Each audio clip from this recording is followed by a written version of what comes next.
साथियों, बरसों तक ये लोग कहते रहे एमएसपी लागू करेंगे, एमएसपी लागू करेंगे, लेकिन किया नहीं।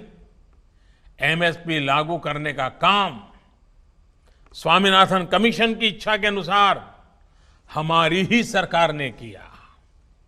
आज ये लोग एमएसपी पर ही किसानों में भ्रम फैला रहे हैं।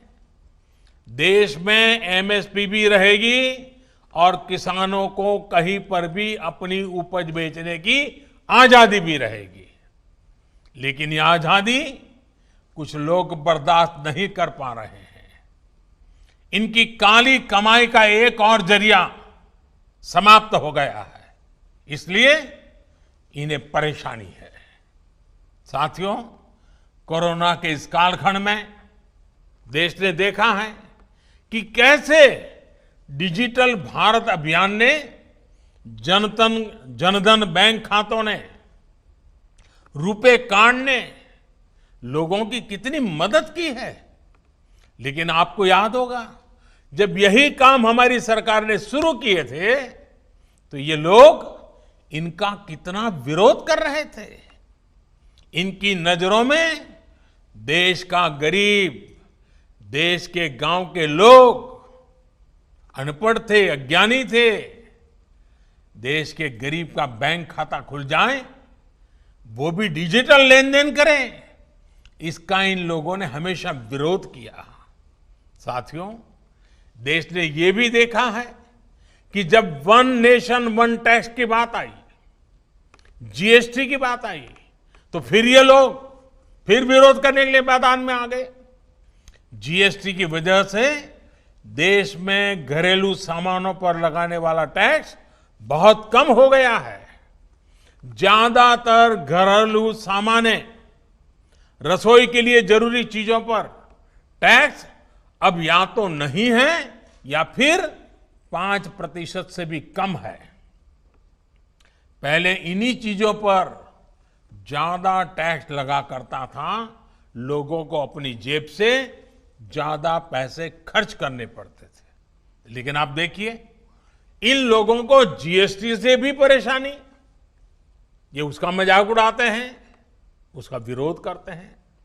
साथियों, ये लोग न किसान के साथ है, न नौजवान के साथ, और न ही देश के वीर जवान के साथ है। आपको याद होगा, जब हमारी सरकार वन रैंक वन पेंशन लाई, उत्तराखंड के हजारों पूर्व सैनिकों को भी उनका अधिकार दिया, तो ये लोग इसका भी विरोध कर रहे थे। वन रैंक वन पेंशन लागू करने के बाद से सरकार पूर्व सैनिकों को लगभग 11,000 करोड़ रुपए एरियर के तो दे चुकी है। यहां उत्तराखंड में भी 1 लाख से ज्यादा पूर्व सैनिकों को इसका लाभ मिला है। लेकिन इन लोगों को वन रैंक वन पेंशन लागू किए जाने से हमेशा दिक्कत रही। इन लोगों ने वन रैंक वन पेंशन का भी विरोध किया। साथियों, बरसों तक इन लोगों ने देश की सेनाओं को, देश की वायुसेना को सशक्त करने के लिए कुछ नहीं किया।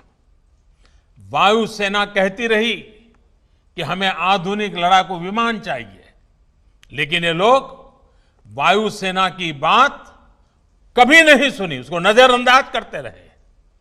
जब हमारी सरकार ने सीधे फ्रांस सरकार से रफाल लड़ाकू विमान का समझौता कर लिया, तो इनको फिर दिक्कत होने लगी। भारतीय वायुसेना के पास रफाल विमान आए, भारतीय वायुसेना की ताकत बढ़े, ये इसका भी विरोध करते रहे। मुझे खुशी है कि आज रफाल भारतीय वायुसेना की ताकत बढ़ा रहा है। अंबाला से लेकर के लेह तक उसकी गर्जना भारतीय जांबाजों का हौसला बढ़ा रही है। साथियों, 4 साल पहले का यही तो वो समय था जब देश के जांबाजों ने सर्जिकल स्ट्राइक करते हुए आतंक के अड्डों को तबाह कर दिया था। लेकिन ये लोग अपने जांबाजों के साहस की प्रशंसा करने के बजाय उनसे ही सर्जिकल स्ट्राइक के सबूत मांग रहे थे। सर्जिकल स्ट्राइक का भी विरोध करके ये लोग देश के सामने अपनी मंशा, अपनी नीयत साफ कर चुके हैं। देश के लिए हो, जो भी काम हो रहे हो, हर काम का विरोध करना इन लोगों की आदत हो गई है।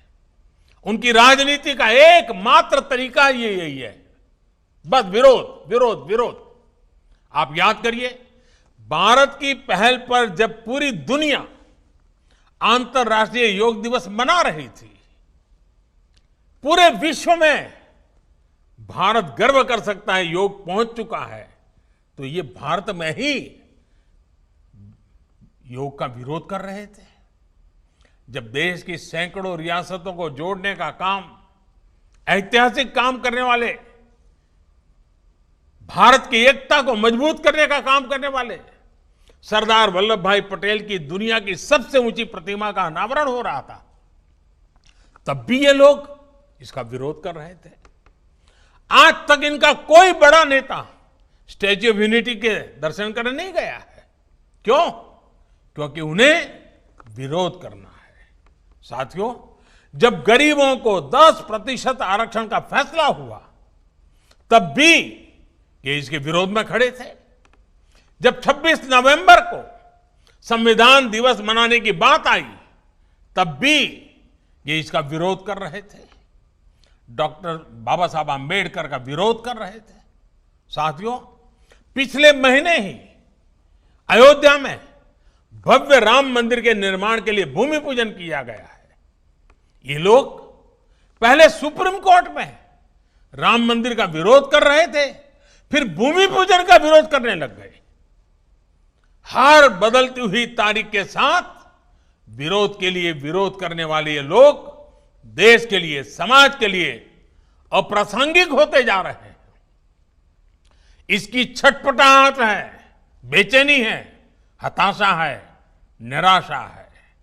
एक ऐसा दल जिसके एक परिवार की 4-4 पीढ़ियां जिसने देश पर राज किया, वो आज दूसरों के कंधों पर सवार होकर देश हित से जुड़े हर काम का विरोध करवाकर अपने स्वार्थ को सिद्ध करना चाहता है।